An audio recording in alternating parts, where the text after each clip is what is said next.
चलिए दोस्तों, तो हम कंटिन्यू रखते हैं अपने रैपिड रिव्यू सीरीज़ को। पिछली वीडियो में हमने पढ़ा था एरिथ्रोसाइट सेडिमेंटेशन रेट। अब हम देखेंगे इसके मेथड्स ऑफ मेजरमेंट। इसके 3 मेथड्स बताए गए हैं। एक है विंट्रॉप मेथड, दूसरा है वेस्टरग्रेन और तीसरा है कटलर मेथड। इधर वैल्यूज़ दी गई हैं। विंट्रॉप मेथड में मेल का है 0 to 5 millimetre in first hour और फीमेल का है 0 to 15 millimetre in first hour. Westergren method में थोड़ा वैल्यूज़ डिफरेंट आते हैं। मेल की आती है 0 to 15 millimetre in first hour और फीमेल की 0 to 20 millimetre in first our. ये डिफरेंस क्यों है, इसकी वजह बताती है। पहले तो हम आपको आइडिया बताते चलें कि ये किस तरह का एक ट्यूब होता है। ये बिल्कुल एग्जैक्टली इस तरह दिखने वाला एक ट्यूब होता है। ये है वेंट्रॉप ट्यूब। ये इसकी प्लाज्मा लेयर है और ये दरमियान में इसका वाइट और बफी कोट बनता है और एंड पे इसकी बनती है पैक्ड आरबीसी या हेमेटोक्राइट। तो डिफरेंस क्यों आता है इसमें? डिफरेंस आता है इन ESR of male and female. यहाँ पे बेसिकली ये बताता है कि मेल में जो होता है ना एरिथ्रोसाइट सेडिमेंटेशन रेट, वो लेस दिखाई देता है due to less height of the supernatant and fluid. But actually में आरबीसी ज़्यादा होते हैं मेल में निस्बतन फीमेल के, लेकिन फीमेल की ESR ज़्यादा होती है due to the height of the spermate and fluid. In male, reading of the ESR is less because height of the spermate and fluid is less, but actual rate of the RBC settling down is more because RBC is more in male. In female, reading of ESR is more because height of the spermate and fluid is more, but actual rate of the RBC settling down is less because of the RBCs are less in female. अगर इसको concise करें तो females में RBCs कम होते हैं, इसलिए इनमें settling down भी कम होती है, और मेल में RBC ज़्यादा होती हैं तो इसलिए इनमें सेटलिंग डाउन भी ज़्यादा होती है। इंक्रीजिंग फैक्टर इसमें कौन कौन से होते हैं? Increase O2, increase cholesterol, increase alpha globulin, increase fibrinogen because it favours the Rolex formation.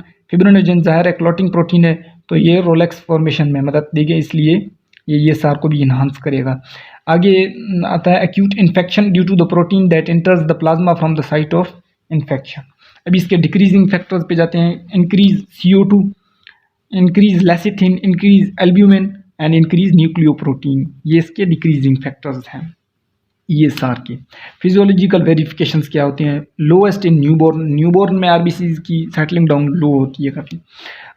Increase pregnancy after 3 months due to the fibrinogen formation and increase in old age. Pregnancy के 3 महीने बाद भी फिब्रिनोजन की वजह से increase रहती है erythrocyte sedimentation rate. Old age में भी इंक्रीज रहती है, लेकिन न्यूबॉर्न में कम होती है। न्यूबॉर्न में फिजियोलॉजिकल वेरिएशंस के बाद हम देखते हैं डायग्नोस्टिक वैल्यू ऑफ ESR।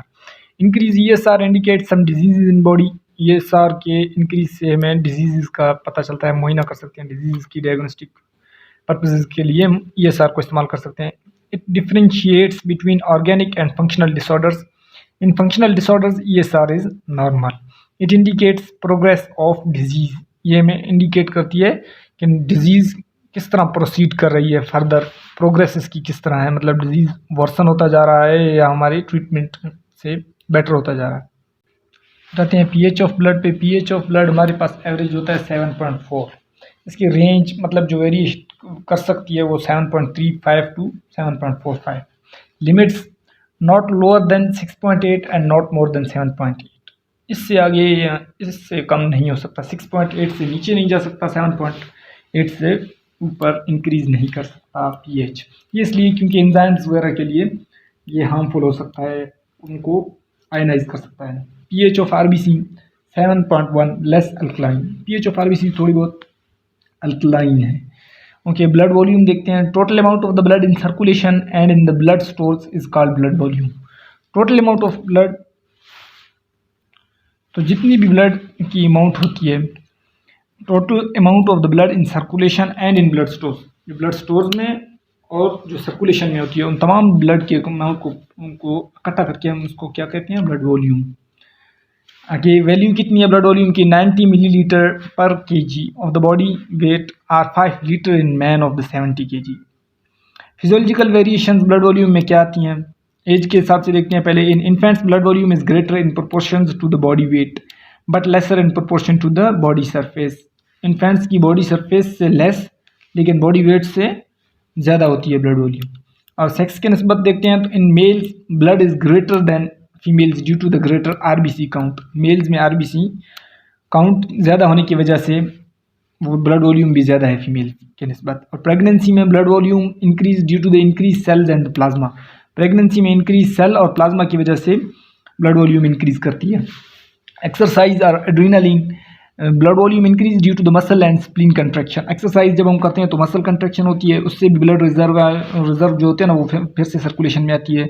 और स्प्लीन कंट्रैक्शन होती है तब भी ब्लड वॉल्यूम इंक्रीज करती है। पोस्चर मतलब हमारी पोजीशन किस तरह इस पर असर करती है। In erect posture blood volume decrease. Erect posture जब हम सीधा खड़े होते हैं तो ब्लड वॉल्यूम डिक्रीज होती है because plasma pressure out into tissue spaces, क्योंकि प्लाज्मा प्रेशर उस वक्त टिश्यू स्पेसेस की तरफ जाती है। Blood pressure increase blood pressure blood volume, increase blood pressure decrease blood volume. Blood pressure increase होगा तो ब्लड वॉल्यूम डिक्रीज हो जाएगा bye shifting more fluid into the tissues, तो ज़्यादा से ज़्यादा फ्लूइड टिश्यूज में आ जाएगा हमारे पास। अब एल्टीट्यूड के वजह से ब्लड वॉल्यूम में क्या फ़र्क पड़ता है। Increase altitude increase blood volume, मतलब ये इनका डायरेक्टली रिलेशन है। एल्टीट्यूड जैसे हम ऊपर जाते जाएंगे आरबीसीज भी बढ़ते जाएंगे। एरिथ्रोपोइटिन के रिलीज होने की वजह से, वो किस लिए होता है, हाइपोक्सिया की वजह से। यही चीज़ ये भी लिखता है कि increase altitude increase blood volume due to hypoxia that increase RBC count.